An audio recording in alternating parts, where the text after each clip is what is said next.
everyone, and welcome to Tabor Talk. This is surreal.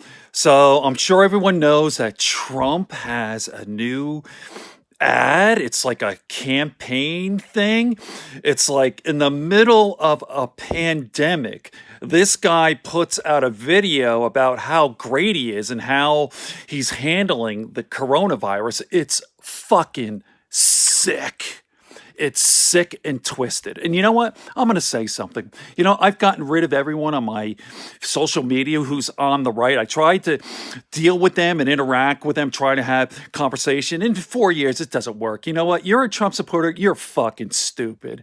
You're stupid. You're a moron. And you're not a good person either. You're stupid. You're dumb as fuck. And shame on all you people. I'm just going to play a clip here by Brian Tyler Cohen. I'll show you exactly what I mean. First, I believe there was somebody asked him from ABC asking about him, and Trump is so like, he goes, why did you think you felt the need to do this ad in the middle of a pandemic? Like, what the fuck is wrong with you? And Trump responds, and then I'll play a little bit of Brian Tyler. So there you go. Watch. I've never seen a video like that played in this room. It looks a bit like a campaign ad. Who produced that video for you? That was done by a group in the office, and it was done we just put some clips together. I could give you, I'll bet you I have over 100 more clips, even better than them. They were just pieced together over the last 2 hours.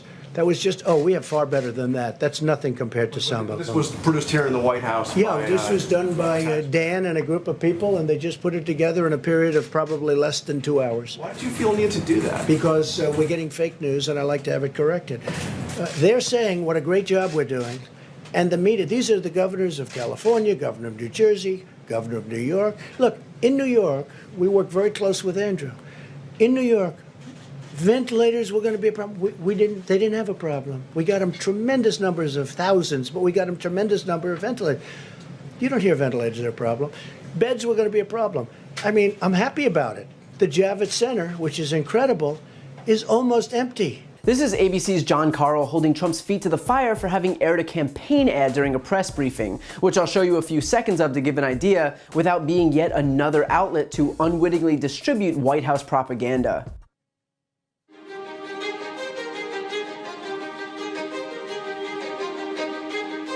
Well, we've asked them to accelerate whatever they're doing in terms of a vaccine.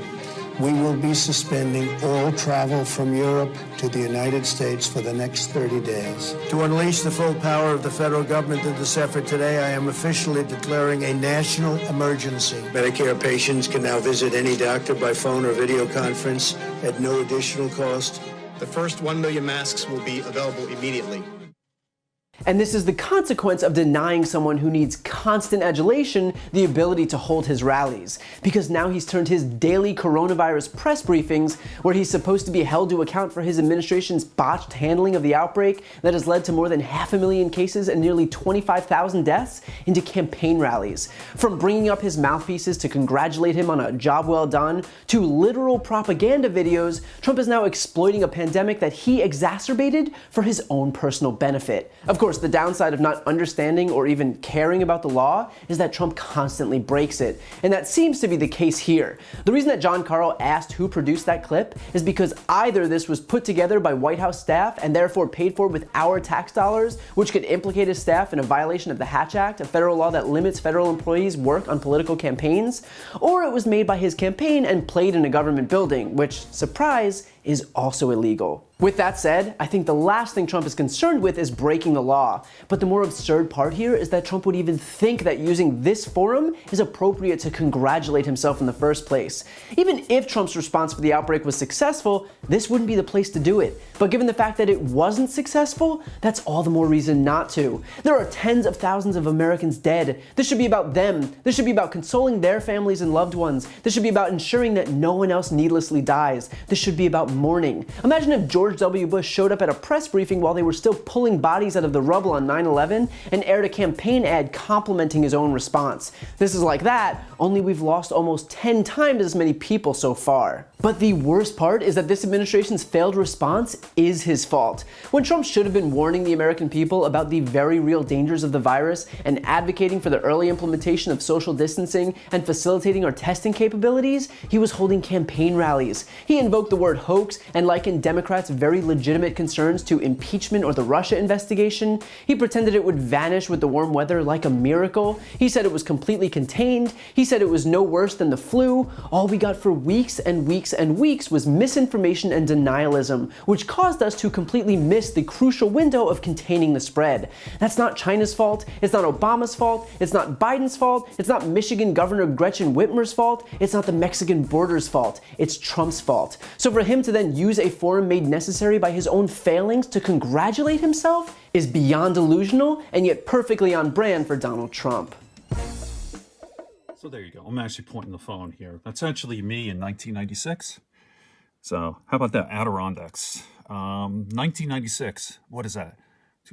24 years ago? Holy fuck. Where's the time go? All right. So look at all the DVDs I have.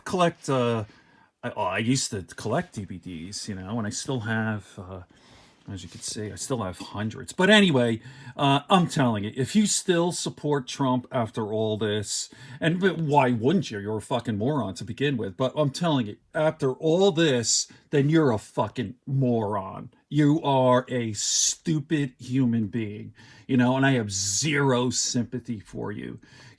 Dumb, stupid people, a dumb, stupid president for dumb, stupid people. And you're not good either. I mean, listen, there's one thing if you're a dumb fuck and you're a nice person, okay, I don't care. I don't care about that. But you're a dumb fuck and you're obnoxious on top of that. I have no use for these people. I just get the fuck out of my life. All right, so there you go. It's disgusting. It's disturbing beyond words that this moron, how did this moron, listen, I'm not going to go through this, how this fucking moron got elected. It's preposterous, but hopefully, it's just a few more months and this national nightmare will be over. All right. Good friends, good books, and a sleepy conscience. Peace, love, and understanding. Here on Taper Talk. Say it's all about love. Let me focus in on that. How about that? Look, I was a young man there. All right.